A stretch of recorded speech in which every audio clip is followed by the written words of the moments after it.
बिस्मिल्लाहिर्रहमानिर्रहीम। अस्सलाम वालेकुम नाज़रीन, एक नए व्लॉग के साथ आपकी खिदमत में हाजिर है। मेरे साथ मौजूद हैं सीनियर जर्नलिस्ट वहीद मुराद साहब।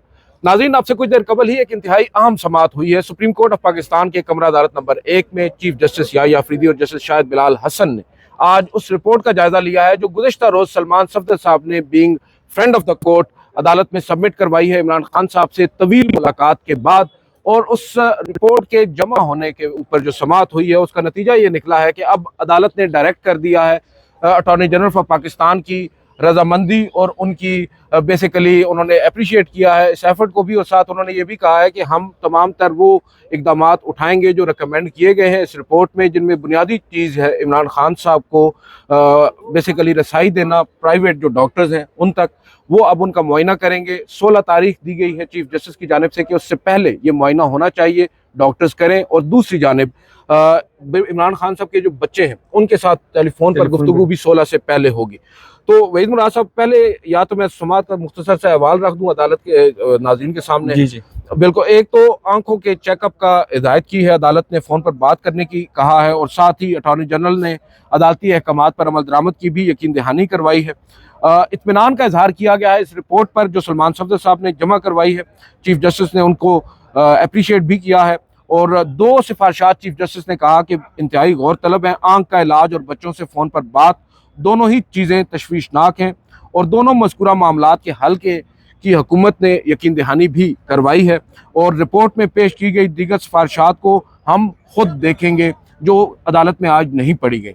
तोशा खाना केस के ट्रायल के मामले पर मुनासिब हुक्म जारी करेंगे चीफ जस्टिस ने कहा। इस्लामाबाद हाई कोर्ट के फैसले तक मामला ज़ेरे इल्तवा रखेंगे, और इमरान खान साहब की सेहत के मामले पर फैसला महफूज कर रहे हैं। सेहत के मामले पर भी मुनासिब फैसला देंगे, और ये एक इंतहाई अहम मसला है। सबसे अहम मसला उन्होंने करार दिया है इमरान खान साहब की सेहत को, और सेहत के मामले पर मुदाखलत की ज़रूरत भी है। उन्होंने कहा है कि इस मामले पर हुकूमत का मौक़िफ़ जानना चाहते हैं, और से जो सहूलियात हैं वो फ्राहम करना रियासत की जिम्मेदारी है। अटॉर्नी जनरल ने अदालत के सामने इस बात को एडमिट किया, और अगर कैदी मुतमिन नहीं है तो रियासत इक़दामात करेगी, चाहे उनको डॉक्टर मौलजीन तक रसाई हो या उनके बच्चों से उनकी बातचीत हो। अब वहीद मुराद साहब, 2 बुनियादी पॉइंट्स आज जो रिकमेंडेशन थी इस रिपोर्ट के अंदर वो तो उन्होंने पढ़ी सलमान सफदर साहब ने, दीगर चीफ जस्टिस ने उनको पढ़ने नहीं दी। अब रिपोर्ट हमारे पास आ चुकी है।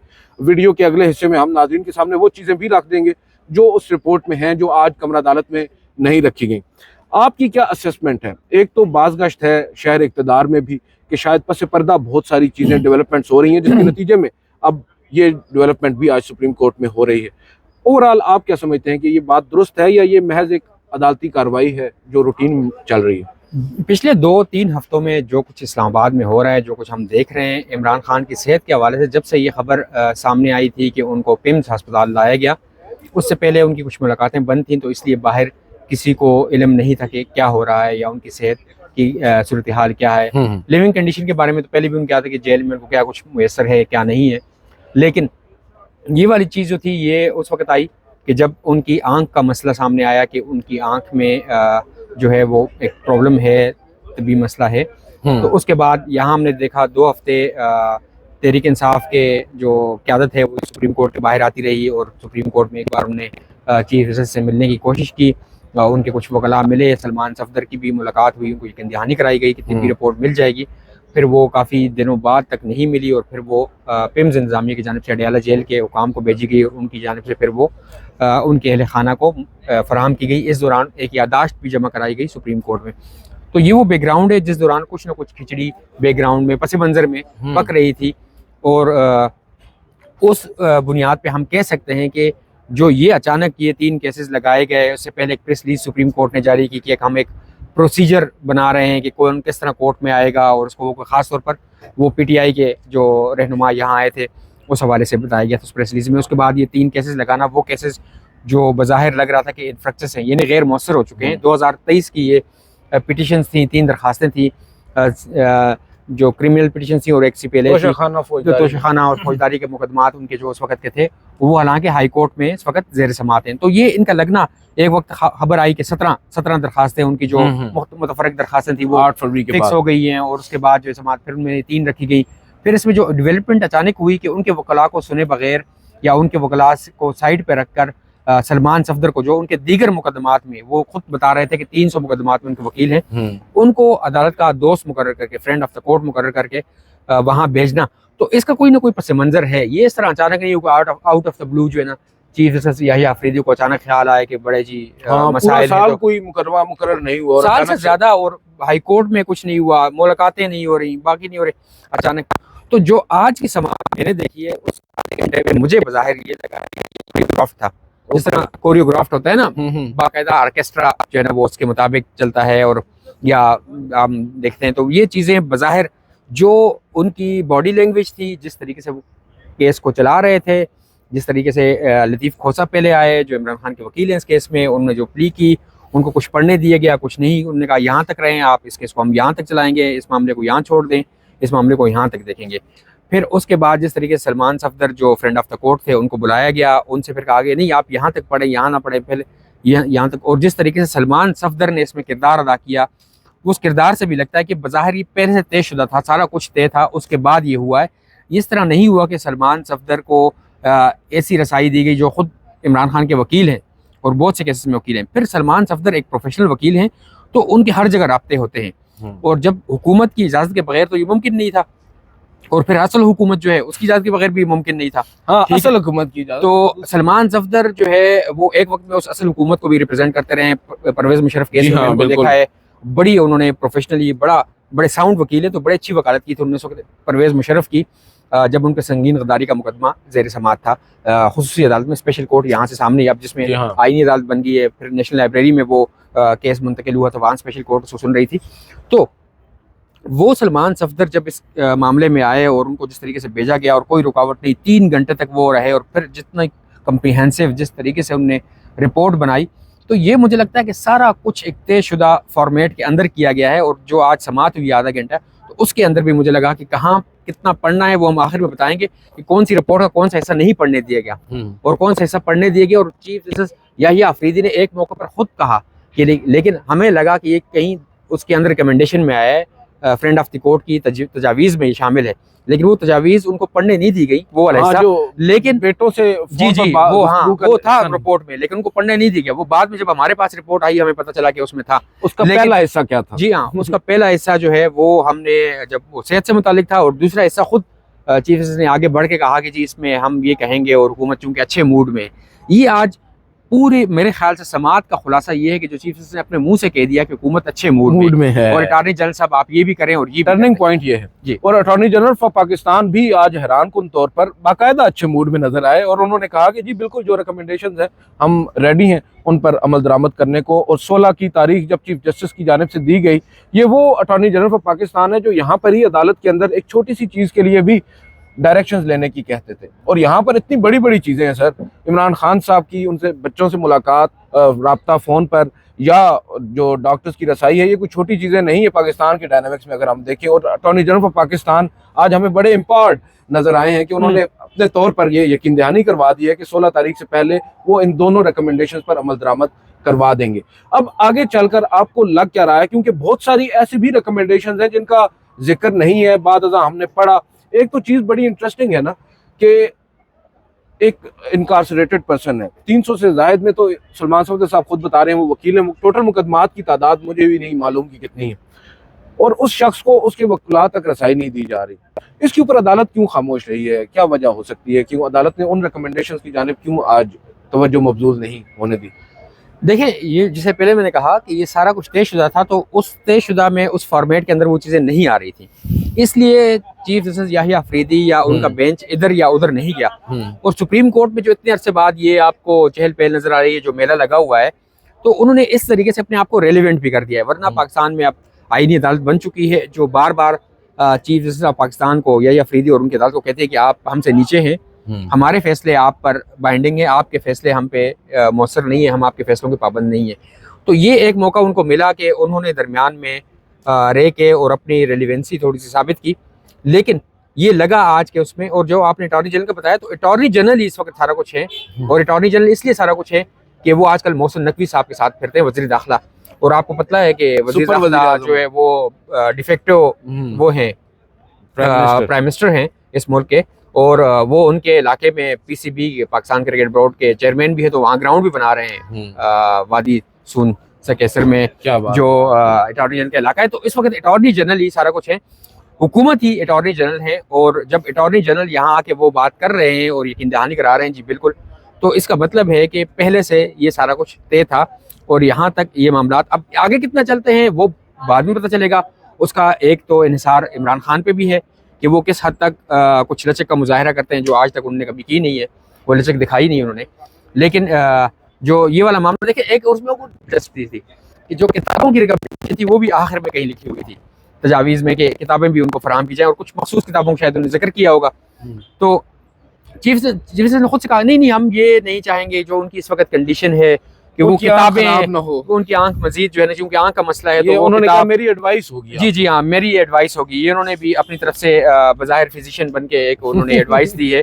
हालांकि वो एक मौके पे वो हमें भी नहीं आती, उस स्पेलिंग उन्होंने कहा कि ऑप्थेल्मोलॉजिस्ट जो है इसकी स्पेलिंग, वो उन्होंने क्लर्क को कहा कि आप खुद लिख लें स्टेनो को, उन्होंने कहा कि हमें भी इसकी स्पेलिंग नहीं आती। लेकिन वहाँ उन्होंने फिजिशियन के तौर पर एक वो की कि किताबें नहीं पढ़नी चाहिए उनको। लेकिन फिर भी सलमान सफदर ने आखिर में दोबारा कहा कि नहीं, किताबों का आप वो अलीमा खानम साहिबा उठकर आई थी, उन्होंने भी बार बार उनसे इसरार किया। फिर उसके बाद सलमान सफदर साहब ने कहा, तो चीफ जस्टिस ने कहा कि चलें डॉक्टर्स की हिदायत से मशरूत कर देते हैं किताबों तक रसाई।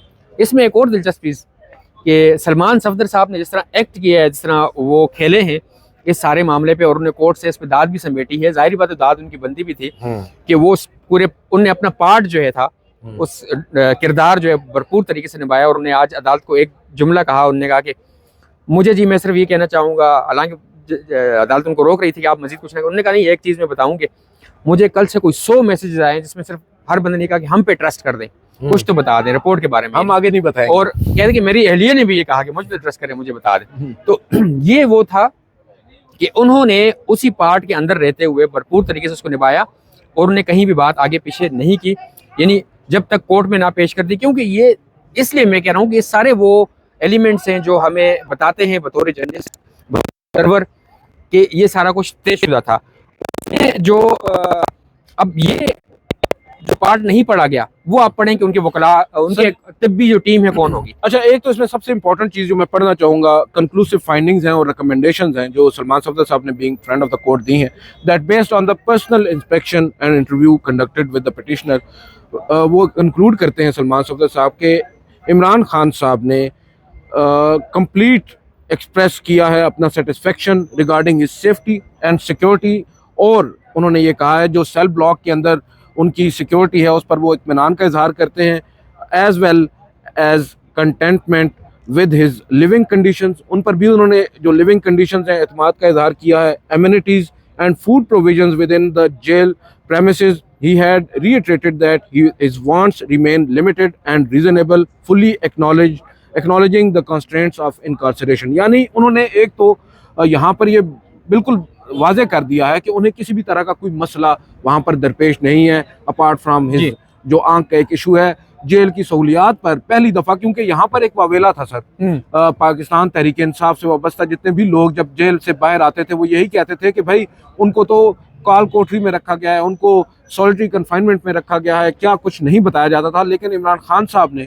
यहाँ पर बावर कराया कि भाई मैं बिल्कुल मुतमईन। हाँ, वो उन्होंने देखें, उन्होंने कहा कि मैं ये समझता हूँ और मैं जानता हूँ कि मैं कैदी हूँ, तो एक कैदी को जो सहूलियात हैं उस लिहाज से जेल में जो सहूलियात मुझे मसर ठीक है, लेकिन कुछ चीज़ें उन्होंने मांगी हैं वो कुछ में आगे उन्होंने जाके रिकमेंड किया। और फिर एक तो वो हिस्सा जो हम बता चुके हैं ऑलरेडी जो सलमान सफदर साहब ने पढ़ा, फिर आगे चलकर दूसरा जो हिस्सा था वो ये था कि ऑनरेबल कोर्ट में graciously consider directing the involvement of the petitioner's personal physicians, Dr. Faisal Sultan and Dr. Asim Yusuf, as desired by him during the interview। अब ये आपने नोट किया होगा, ये नहीं अदालत में ये नहीं पढ़ने दिया गया। अदालत ने कहा कि आप यहाँ तक रहें, इससे आगे ना पढ़ें, तो आगे उनको नहीं पढ़ने दिया ये वाला ऐसा। तो ये अब उन्होंने इस पे ये कहा, जो मैंने नोट किया, उन्होंने कहा कि ये इस खास कैदी के लिए नहीं, हम ये नहीं कह रहे कि इस खास कैदी, ये हर एक की सहूलत, सेहत की सहूलत मिलनी चाहिए, ये चीफ जस्टिस ने कहा, भी नहीं और डिस्क्रिमिनेटिव भी सबके साथ बराबर का सलूक होना चाहिए जो कैदी होते हैं, ये अटॉर्नी जनरल के ने कहा। अटॉर्नी जनरल फिर उन्होंने कहा कि ये हुकूमत के ज़िम्मे है, उनका जवाब आने दें।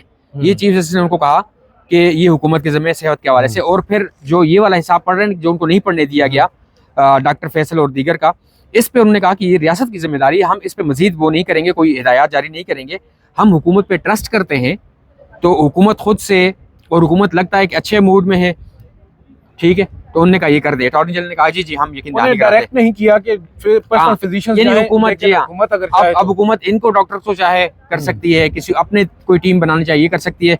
फिर उन्होंने ये कहा था कि जी अब मैं अच्छे मूड में तो मैं ये बात भी कर लेता हूँ, आगे वाली जो हिस्सा था कि फोन कॉल्स, बच्चों के साथ फोन कॉल। जी हाँ, वो आगे चलकर इसमें ये है कि इन view of the petitioner solitary confinement imposed on security grounds and the absence of functional television, जो टेलीविजन है, उन्होंने कहा कि the undersigned recommends that the jail authorities be directed to ensure an uninterrupted and regular supply of the petitioner's requested books, जो किताबें हैं उनकी जो हमने खुद दरख्वास्त की थी, जी हाँ, उनको चाहिए वो उनको फ्राहम की जाए।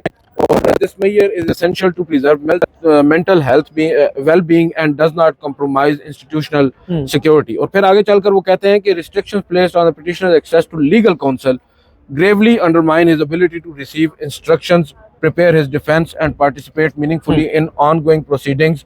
Such impediments strike on the core of fair trial guarantees। अब ये जो पैराग्राफ है ये नहीं पढ़ने दिया गया, हालांकि ये बुनियादी, सबसे बुनियादी चीज ये है कि कोई भी शख्स जो कैद में है, जेल में है, उस तक उसके वकील की आज़ादाना रसाई, ताकि वो कौन सा वकील करना चाहता है, किस वकील में, किस केस में वो क्या आगे हिदायत देता है उसको, और किस केस में वो अपने दिफा क्या पेश करना चाहता है। ये वो बुनियादी चीज़ है जो सारों से हट के, सेहत तो बहुत ज़रूरी है, बिल्कुल ठीक है, एक कैदी की सेहत और उसकी लीगल जो टीम तक रसाई, उसके कानूनी जो हुकूक है, ये दो हुकूक उसके हासिल हैं उसको, लेकिन इसको नहीं टच किया गया। उनने इसलिए नहीं टच किया, एक मौके पर उन्होंने कहा क्योंकि नीचे की अदालतों में ज़ेर समात है ये मामला। ओके, आगे चलकर वो कहते हैं कि the petitioner be permitted to meet his blood relatives and to communicate with his sons. अब ब्लड रिलेटिव्स की बात तो उन्होंने मुस्तरद कर दी जी, कोर्ट के अंदर भी या अफरीदी साहब ने, लेकिन बच्चों के साथ फोन पर बात उन्होंने कहा कि आप करवाएं, और साथ ही अटॉर्नी जनरल ने भी उसकी यकीन दहानी करवा दी है, strictly in accordance with law and subject. आगे चलकर वो कहते हैं finally the undersigned recommends that the jail authorities be directed to take immediate and effective measures for mosquito and insect control within the petitioner's cell and provide a refrigerator for food storage। एक तो कीड़े मकोड़े मच्छर उनको jail cell के अंदर जो खात्मे के लिए कुछ किया जाए वहाँ पर, और दूसरा एक रेफ्रिजरेटर उन्होंने तलब किया है फूड स्टोर करने के लिए। और these are basic and necessary measures to ensure humane living conditions and require no relaxation of security protocols. वो सिक्योरिटी प्रोटोकॉल्स में किसी भी तरह की कोई रिलैक्सेशन नहीं चाह रहे। ये सर बुनियादी तौर पर रिपोर्ट है जो सलमान सफदर साहब की जानिब से जमा करवाई गई है। इसमें और भी बहुत से आम पहलू हैं जो 7 सफ़ात हैं, इसके हमने भी 2 सफ़ात ही पढ़े हैं, नाज़रीन के सामने आगे चलकर मज़ीद उनको बता देंगे रिपोर्ट में क्या क्या है। अब बुनियादी तौर पर हम अगर इस वीडियो को कंक्लूड करें तो आपकी क्या असेसमेंट है, क्या रीडिंग है, क्या इस अदालती हुक्म पर 16 तारीख से पहले अमल दरामद आपको होता हुआ नजर आ रहा है? क्योंकि यही सुप्रीम कोर्ट है सर, कई केसेस आज भी पड़े जिन पर अमल दरामद नहीं हुआ, तो क्या अब की बार अमल दरामद हो जाएगा? हाँ, अमल दरामद तो होगा, इस हद तक होगा जो मैंने कहा, जो एक फ्रेमवर्क बनाया गया है उसके अंदर जितने कुछ है उस पे होगा। क्योंकि जब उससे बाहर हो जाते हैं ना, तो आपने देखा जब वो कोर्ट ऑर्डर लिखवा रही थी, चीफ जस्टिस याहिया अफरीदी जब ऑर्डर लिखवा रहे थे, उसके अंदर जब उन्होंने कहा कि ये सारा कुछ करें, इस तरीके से करें, इस तरीके से करें, फोन कॉल्स ये, लेकिन उसके लिए टाइम मखसूस करें, तो उन्होंने कहा जी टाइम नहीं, वो जो जेल रूल्स हैं हम उससे ज्यादा नहीं मांग रहे, जेल रूल्स के जो टाइमिंग है उस दौरान फोन कॉल उनके बेटे के साथ बात कर लें। फिर उन्होंने कहा कि जी आंख की सेहत के हवाले से जब उन्होंने कहा कि वो तिब्बी टीम ये वो, तो उन्होंने कहा जी ये तिब्बी मुआयना जो है घर के किसी फर्द की मौजूदगी में होना चाहिए। ये सलमान सफदर ने एक रिक्वेस्ट की, तो चीफ जस्टिस ने कहा नहीं ये ना करें। अब ये देखें, ये फ्रेमवर्क के अंदर जो कुछ हुकूमत ने कहा हुआ है, जो हुकूमत ने तय किया हुआ है, फिर उन्होंने अदालत की तरफ से एक वीडियो लिंक पे कोई साहब थे, उनकी बात आई चीफ जस्टिस की बात के दौरान ही, अदालत के दोस्त की तरफ से, फ्रेंड ऑफ द कोर्ट की तरफ से ये बात नहीं होनी चाहिए थी, उनको ये बात नहीं करनी चाहिए। नहीं, ये इन्होंने शायद बिलाल साहब ने अच्छा, उन्होंने कहा, उनकी आवाज अलग से वो कि मैं नोट्स ले रहा था, तो उन्होंने कहा कि नहीं अदालत फ्रेंड ऑफ द कोर्ट की तरफ। तो ये मैं देखे ना, ये एक तयशुदा फ्रेमवर्क है, इसलिए मैं कह रहा हूँ कि मुझे ये सारा कुछ कोरियोग्राफ्ड लगा, ठीक है। और अब आगे किस तरह इसको प्रोसीड होता है वो हम देखेंगे, 16 से पहले कहाँ कैसे मुआयने किया जाता है। और अभी तक तो यही सूरत हाल है कि जेल के अंदर ही, या उनको कहीं शायद इसी तरह रात को कहीं शिफ्ट करके उनको जेल के बाहर किसी जगह पे उनका आंख का मुआयना किया जाएगा दोबारा, और शायद कुछ और मजीद प्रोसीजर हो जिस तरह पिम्स में हुआ था। तो उस तरह भी रिकमेंड भी किया जा सकता है डॉक्टर्स की जानिब से कि शौकत खाना, लेकिन वो मेरे ख्याल से अगले मरहले में होगा, शायद 16 के बाद। और ये आहिस्ता निकल गई है इसमें से, अब डायरेक्टली गवर्नमेंट कोर्ट अगर करेगी, कोर्ट फैसिलिटेट करेगी, कोर्ट फैसिलिटेट करेगी, बाकी गवर्नमेंट जो है ना वही सारा कुछ कर रही है। लेकिन मेरे ख्याल से ये मामला सुप्रीम कोर्ट के जरिए शायद आगे चलेंगे, जिस तरह नवाज शरीफ के मामला में हुए। बिल्कुल, चले लेट्स होप। हम तो समझते हैं कि बेहतरी ही आनी चाहिए, सैनिटी अगर प्रिवेल कर रही है तो होनी भी चाहिए। अब यहाँ पर कुछ देर कबल ही एक वकील रहनुमा पाकिस्तान तहरीक इंसाफ के बड़े सीनियर, में नाम नहीं लूंगा, उनसे जब हमने पूछा कि क्या चल रहा है पसे पर्दा, तो वो कहते हैं कि हमें तो लग रहा है कहीं हम ट्रैप ही ना हो जाएं। तो बहरहाल बहुत से खदशात हैं दोनों अतराफ, देखते हैं आगे चलकर क्या होता है। आज के इस व्लॉग से इतना, मुझे और वहीद मुराद साहब को इजाज़त दीजिए। अल्लाह हाफ़िज़।